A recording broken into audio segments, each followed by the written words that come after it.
and the Lip Granny here in my living room library. Come on in, sit at my knee, and let's have a story. Okay, those of you that have been watching and listening to some of my videos, way back, I think I did a video called Wanted the Perfect Pet. I think it's number 37, and then I did it again on number 38, because I did it for my friends out there in Storyland. So I have another book today. It's called Wanted the Perfect Pet. And this is a great story about a little boy who wants to find the perfect pet. Similar to the first What Makes a Good Pet, the other story, but it's a little bit different. So we're going to share this story today. And just looking around, I've got lots of my friends here, but really very few of them would make a perfect pet. I guess a rabbit might make a perfect pet. And of course, a dog would definitely make a perfect pet. So let's find out what makes the perfect pet for this little boy in the story by Fiona Robertson, and also illustrated by Fiona Robertson.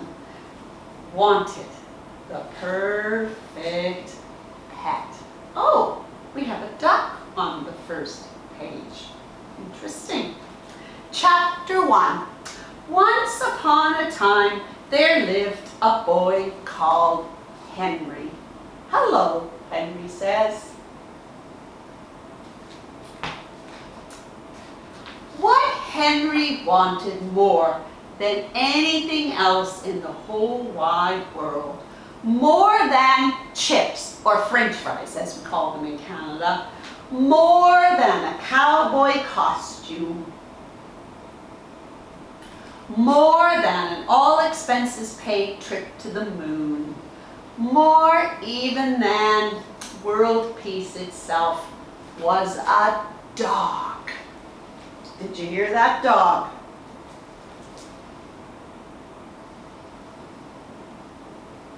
I'm wondering how many of you out in Storyland have a dog. But Henry, said his mother, you already have 27 different varieties of frog. Surely they are enough. Wow, look closely everyone. This is Henry's wall of photos of his frogs. So many different names. No, said Henry sternly, they are boring. All they do is hop and grivet, grivet, grivet, hop. Some interesting names, eh? Mike, Kent, Jeff.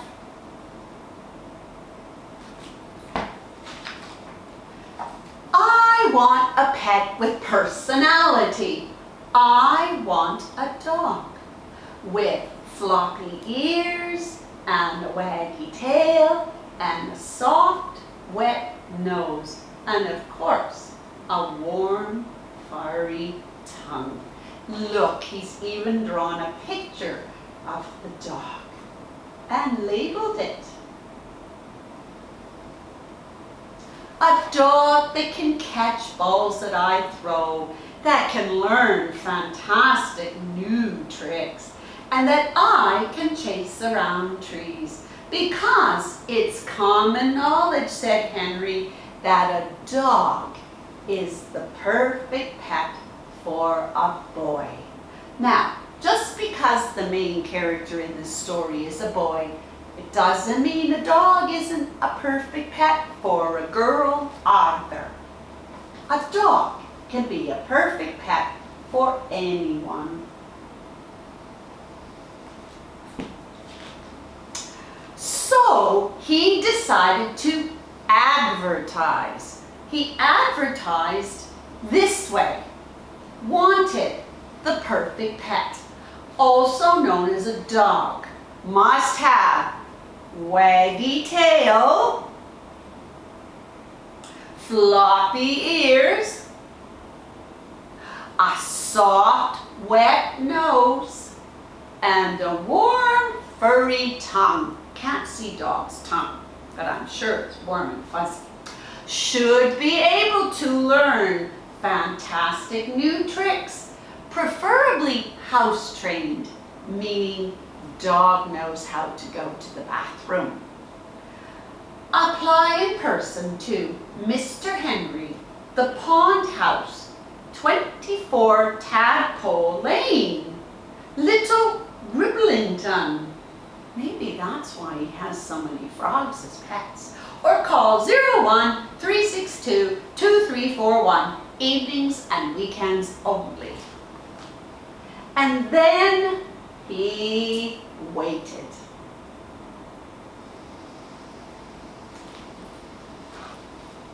Chapter 2, The Duck. Once upon a time there lived a duck. He didn't have a name. He lived all alone, far, far away, at the top of a cold, windy hill.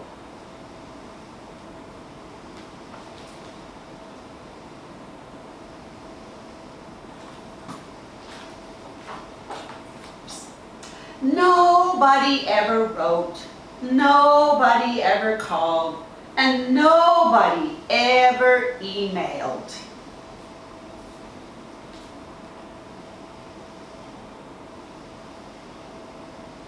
He went to the movies, and he played ping pong, and he watched the sun rise. He watched the sun float about somewhere in the middle, and he watched the sun set, all by himself, every single day. And it wasn't much fun.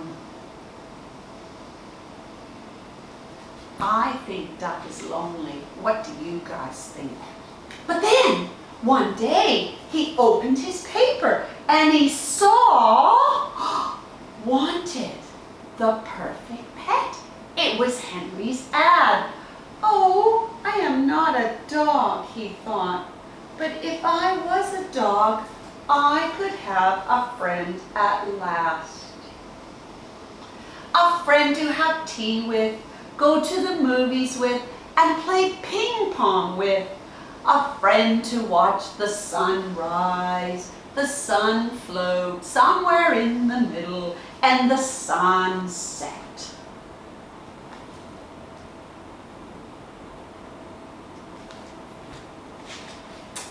So, with a pair of old socks, an egg box, and some string, he created the perfect disguise. A dog. Then he packed his things and he set off on a long journey to meet the boy.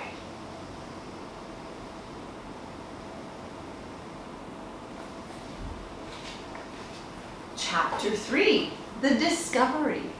Ding dong! A dog! Yelled Henry. Woof! Said the duck.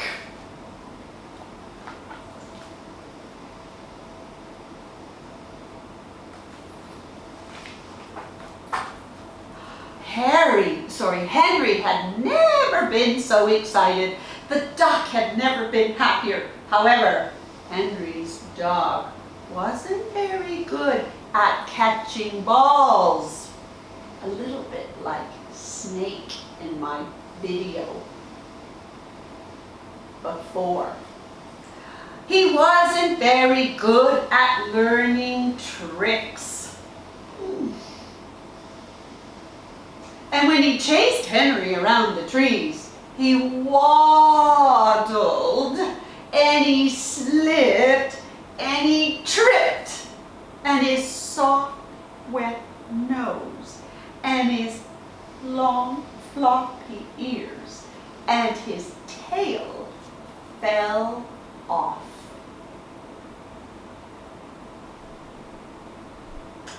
Wasn't the perfect disguise? Henry was stunned. The duck slowly stood up.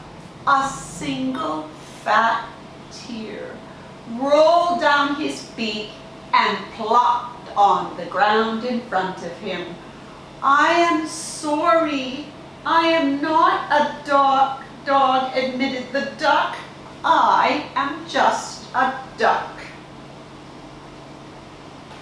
I do not have floppy ears, a waggy tail, a soft, wet nose, or even a warm, furry tongue, he said sadly. Oh, said Henry disappointedly, no, you don't. Henry thought for a moment, then he picked up the duck and he carried him home.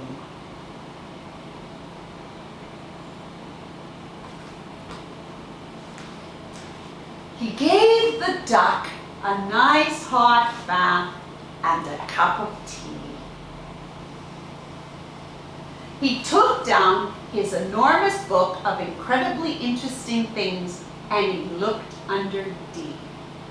And he made a list. Oh, what do you think he looked up under D, boys and girls? Duck skills, which he showed the duck.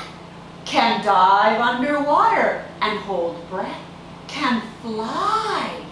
This particular duck is very good at disguises and therefore very clever. Nest building skills, excellent. Spare feathers could be used for other things. This duck can also talk, which is very rare. Also, won't shed fur, won't get dog breath. Nobody needs to go for walks and won't eat homework or shoes or furniture and won't pee on the carpet. I'll leave that there so you can read a bit more.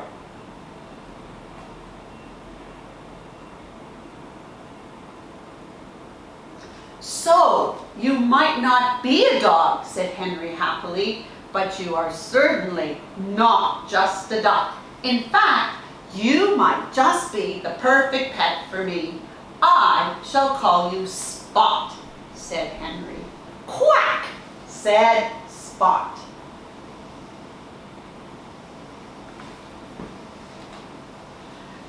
And Henry and Spot lived happily ever after.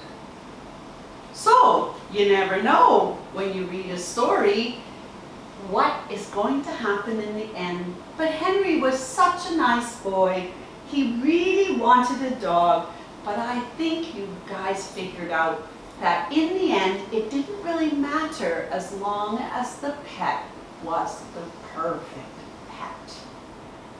All right, everyone out there in Storyland, thank you for listening to another story. Don't forget the other pet stories are number 37 and 38 if you haven't already listened to those. Bye, everyone in Storyland.